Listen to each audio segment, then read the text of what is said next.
হঠাৎ মিষ্টি খেতে মন চাইলে 5 মিনিটেই তৈরি এই মিষ্টিটা আপনারা একবার বাড়িতে ট্রাই করে দেখতে পারেন। রাধে কৃষ্ণ বন্ধুরা, আমি টুলটুল, আর এই টুলটুলের রান্নাঘরে আপনাদের সবাইকে স্বাগত। তাহলে চলুন আজকে আমি এই 5 মিনিটেই তৈরি মিষ্টিটা কি করে তৈরি করছি দেখে নেওয়া যাক।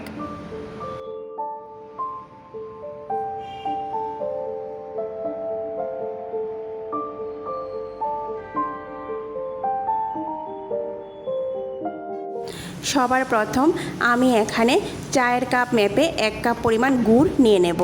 তারপর একটা মিক্সি জার নিয়ে তাতে 250 গ্রামের মতো ছানা নিয়ে নেব। এই ছানাটা আমার ঘরে তৈরি করা। এখন গুড়গুলিকে আমি ছানার মধ্যে দিয়ে ভালো করে পেস্ট করে নেব।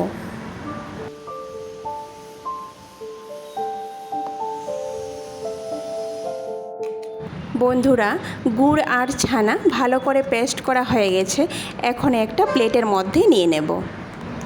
বন্ধুরা, ছানা দিয়ে কিন্তু আমরা অনেক ধরনেরই মিষ্টি তৈরি করে খেয়ে থাকি, কিন্তু খুব কম সময়ে আর খুব কম পরিশ্রমে ছানার লাড্ডু একবার তৈরি করে খেয়ে দেখবেন, ভীষণ মজা হয় খেতে।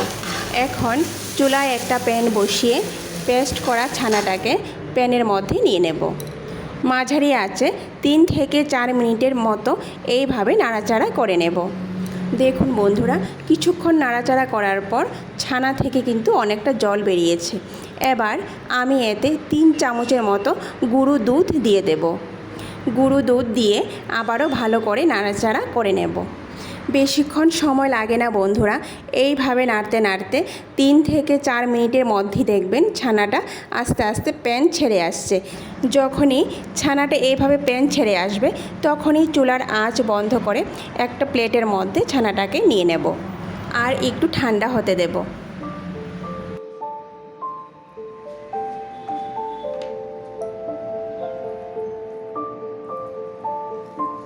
ছানাটাকে কিন্তু খুব বেশি ঠান্ডা করব না, একটু গরম থাকা অবস্থায় লাড্ডুগুলি তৈরি করে নিতে হবে। আমি এইভাবে সবগুলো লাড্ডু তৈরি করে নেব।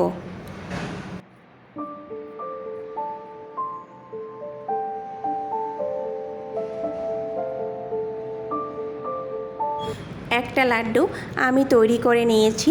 এইভাবে প্রত্যেকটি লাড্ডু আমি তৈরি করে নেব।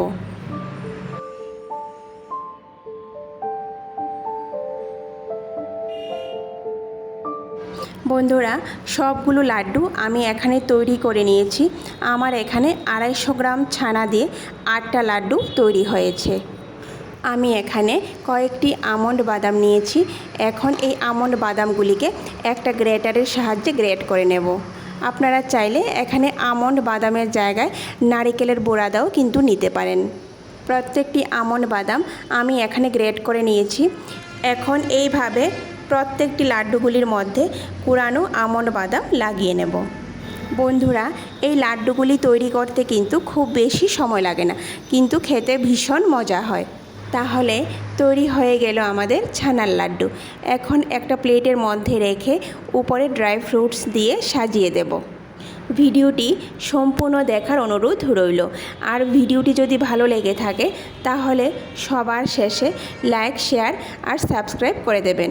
তাহলে আজকে এই পর্যন্তই, কথা হবে আবারও পরের ভিডিওতে।